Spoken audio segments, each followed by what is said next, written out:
And there's never a serious debate about what's actually happening here in the United States of America. We never sit down like a family or a small business, roll our sleeves up and decide how to spend money. American people know all this. It's how this body works. Nobody here is serious about actually operating within the bounds of normalcy like you would in a business or in your home, because you don't care. And the horrors of printing the money is not just that we have $30 trillion of debt. It's not just that we have rampant inflation. It's not just that we're undermining our dollar. It's not just that we're handing over power to China and every other country around the world to kick our rear ends. It's that we're funding a government to do things to us,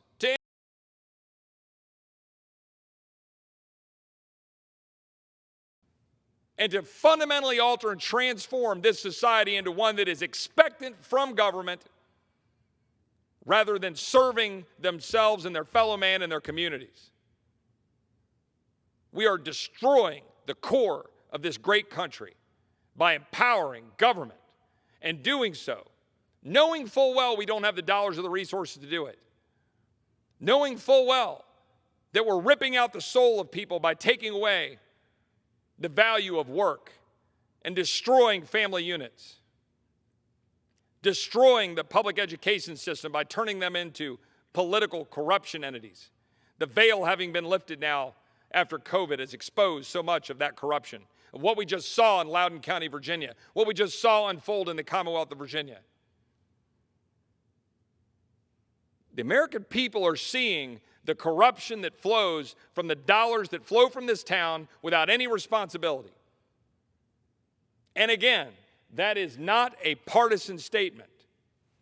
Both sides are equally guilty of walking into this chamber and writing checks they can't cash. And if we don't stop it, this country will not survive. I'm fascinated to learn that I serve in the United States House of Free Stuff, because that's what I've been hearing nonstop this entire week. There's an unlimited supply of money and resources, apparently, an unlimited supply of dollars that we can continue to print while devastating our economy, devastating the American dollar, and transforming our society by encouraging Americans to believe that there's a free lunch. And there ain't no free lunch. What's the fundamental problem? Why has the cost of education skyrocketed in my lifetime at an inflation rate multiple times over virtually every other product and service in this country except for health care? Why is it up something like 3,000%? Is it perhaps because we're subsidizing the holy heck out of it? Just thinking perhaps that there might be a correlation to the availability, massive widespread availability of subsidized student loans, the massive subsidization of K through 12 education and higher ed? Do we think there might be a correlation to why the costs have skyrocketed so much? But no. My colleagues on the other side of the aisle now walk in here and say, oh, well, we don't want to, we're not the party of big spenders. We got a chart here with $1.7 trillion on it with another chart saying cancel student debt. Who's paying for that? Does anybody in this body give a rat's rear end about who's paying for anything at all? No. Why don't we actually have a conversation about spending and taxes? No, we don't do that. We just spend money we don't have. That's what we did today in the continuing resolution to keep this government running. Oh my gosh, panic ensues if you dare question whether or not the government must be funded Saturday morning at 12:01 in the morning. What will the American people do? How will they function if the United States House of Free Stuff isn't doling out free stuff? No one's in this chamber, of course, just reminding the American people how this place doesn't work.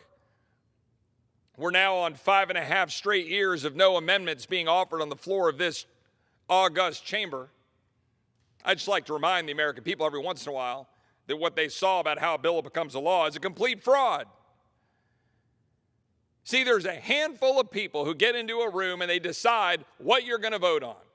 And the speaker knows it's true, and my colleagues on the other side of the aisle know it's true, and my colleagues on this side of the aisle know it's true because they did it when they were in the majority just as much as my colleagues on the other side of the aisle did it when they were in the majority. We get a massive bill dropped on our desk and we say, take it or leave it. Go offer an amendment in rules, they say. Never taken, never accepted. Always pre-chosen, always pre-gamed out. This is deliberation and debate. This is the constitutional order. What value is there for an election certificate if you can't use it? You come to the floor and you want to offer an amendment in good faith to try to make a piece of legislation better, and you can't do it. We got 2, 4, 6, 8, 10, 12 people max who decide everything that goes on in this chamber. 82% of it keeps running, and there's never a serious debate about what's actually happening here in the United States of America. We never sit down like a family or a small business, roll our sleeves up and decide how to spend money. Do you imagine if we actually had to adhere to a budget like any business or American family, and we actually had to sit down, Madam Speaker, at that table and not leave this chamber until we said our budget is $3 trillion or $4 trillion, whatever it is. Here's our income. Here's what we can spend. That's all we can do. Let's figure out our priorities. Well, we disagree. Do you want to fund NEA? Do you want to fund the Department of Education, XYZ? Do you want to fund the military? Do you want to fund specific B-52 bombers? Do you want to fund healthcare? Do you want to fund border security? Make a choice. We never make a choice, ever. Both parties, by the way, both leaders, we never make a choice. All we do is preen and posture and come down here with massive bills that have some of our priorities depending on who's in the majority. And again, we're relegated to being the United States House of Free Stuff. You got to call it free stuff because we're just printing the money to do the stuff. We're down here talking about, we got to cancel the student debt. Well, man, wouldn't that be lovely? Who cares about the people who have already worked hard their whole lives to pay off their student loans, whether they be black, brown, white, male, female, who cares? They've worked their whole life, they paid off their student loans, they did what they were supposed to do, or they're in the middle of paying off their student loans. Oh no, let's just come down here. One of my colleagues just said $50,000, President Biden. He just picked that number out of the air. $50,000 of free stuff, here you go. Somebody else chose not to go to college. Somebody else started a business, worked hard, borrowed money to run a business. Guess what? That money also had interest to my colleague from Michigan who was down here talking about, the pain of interest. As if it's not as old as time, as if it's not biblical to say, hey, I don't have the money to do something. I would like to have the money to do something. How might I get the money to do something? I don't know. 1, get a job and earn the money, save the money. 2, ask for it from somebody who loves you. 3, borrow it. Okay, now what do you do with that? Go do something with it. Make a choice. Start a business. Start a lemonade stand. Go to college if you want. But let's just go pay off $1.7 trillion of debt. Doesn't matter if you went to school and got a degree in sociology or gender studies and you're floating around and you're trying to figure out what you're going to do with your life. Let's pay off that $140,000. There ain't no free lunch.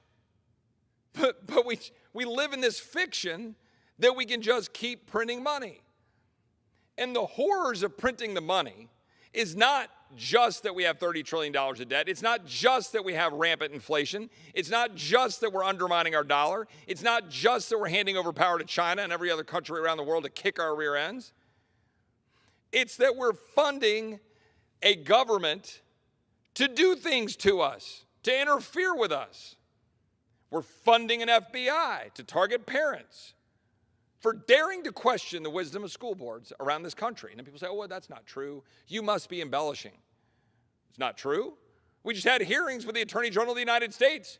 We just saw memoranda making it very clear that the FBI is targeting parents. We're funding that.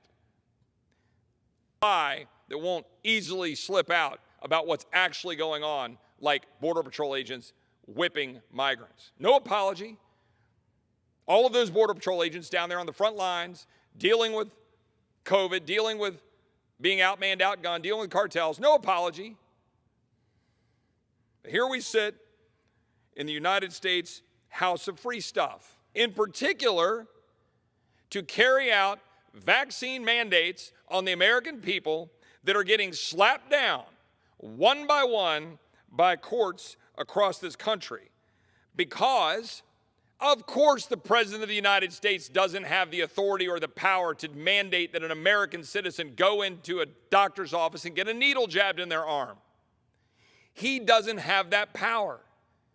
And the United States House of Free Stuff here, allegedly representing the people, is supposed to actually care enough about representing those people to stand here as a bulwark holding the line against an authoritarian president of the United States. American people know all this. It's how this body works. Nobody here is serious about actually operating within the bounds of normalcy like you would in a business or in your home, because you don't care. Suffering from multiple sclerosis, teaching at a university. She's being told she may not be able to continue teaching because she believes, in consultation with her doctor, that it is in her best interest not to be vaccinated at this time. She should have the right and the ability to choose to do that for her and her family and her interest without coercion from an overextended federal government under an unlawful and unconstitutional mandate by the President of the United States. And this body, the Congress of the United States, should do its Article I job and stand up in defense of her and every other American who is facing losing their job at Thanksgiving and Christmas, or being discharged from the military of the United States that they proudly serve because they believe in their interest, in their own personal safety, their own health interest, that they should be the one to choose, not a faraway president. We structured this government specifically not to do this. We structured this government with federalism and separation of powers specifically to avoid having a king. That man on the painting over on this wall in this House chamber, the first president of the United States, turned down being a king, turned down the monarchy, turned down a third term because the founders knew why that mattered. The founders knew why separating powers and limiting powers mattered, because they saw and foresaw exactly what we're seeing today in this country and across the world. Where in Austria and Germany and Australia and places around the world, we see mandates forcing people to be in their homes and not go out and not engage in society because they're not vaccinated. It's absurd. This country is built on a bedrock of liberty and protecting liberty and securing the blessings of liberty.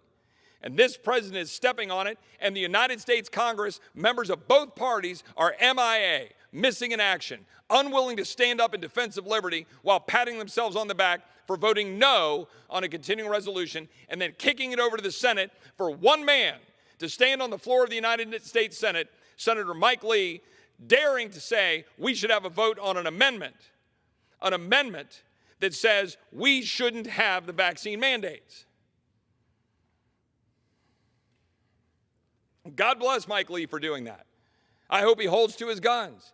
And no, I'm not going to freak out or panic if Saturday at 12:05 in the morning rolls around and, oh no, we haven't gotten that funding done. That funding, by the way, that's racking up, as I said before, another $1 trillion of debt. The United States House of Free Stuff.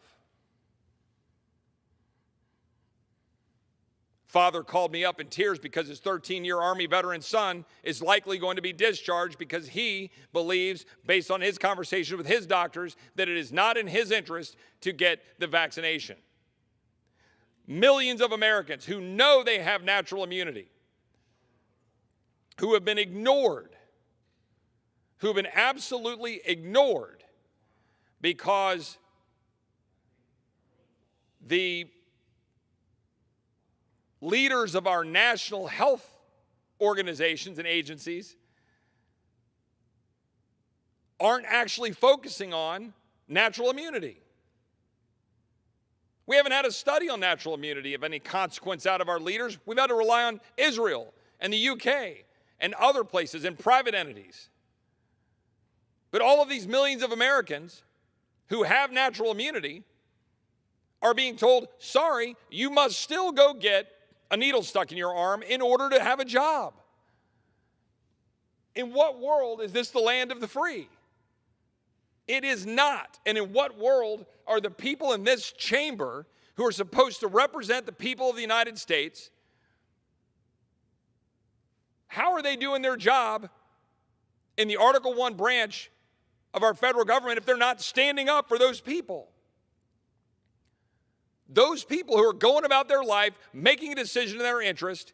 And by the way, as if this matters to me a whole lot, that even the experts, so-called, heading up our national health agencies and organizations, acknowledge that if you're vaccinated, you still spread the dadgum virus.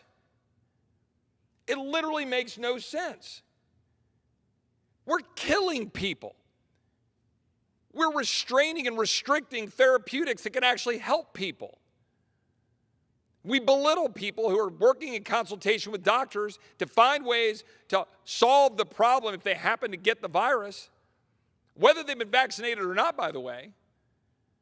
And we're mandating people get the vaccination irrespective of whether they had the virus and have natural immunity. And for months I've been hearing about, oh, they laugh off natural immunity. And now suddenly you start to hear, oh, bow down to the altar of all things Dr. Fauci, that he suddenly said, oh, yeah, natural immunity, that's kind of a real thing. No kidding. What world do you live in?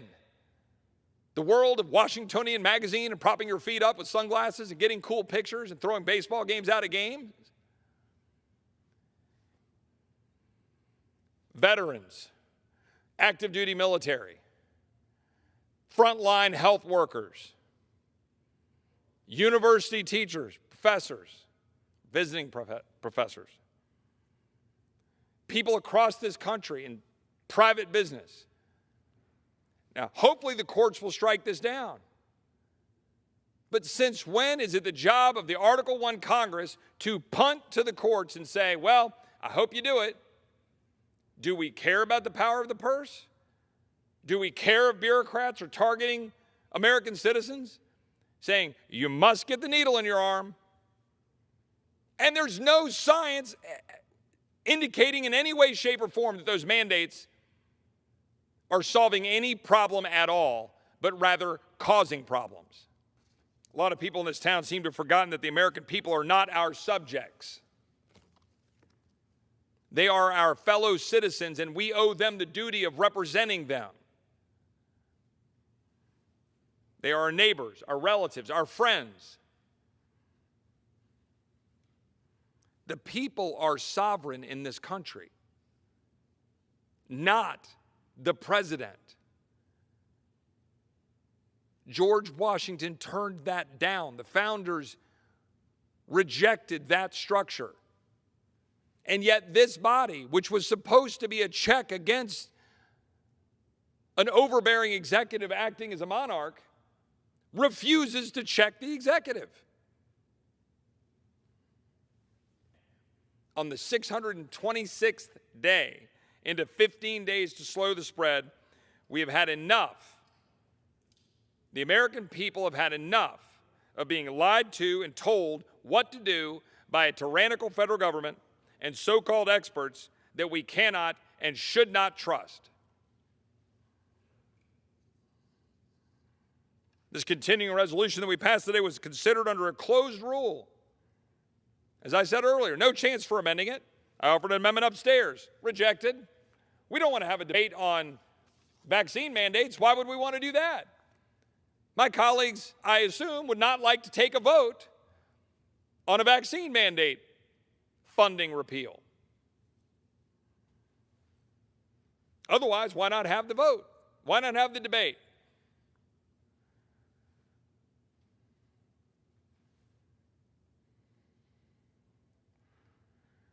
You know,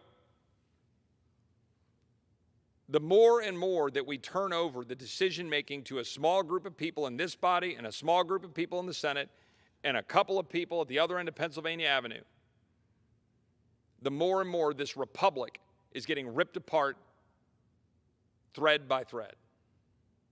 And it is happening no matter who is in the White House and no matter who is in charge of this body.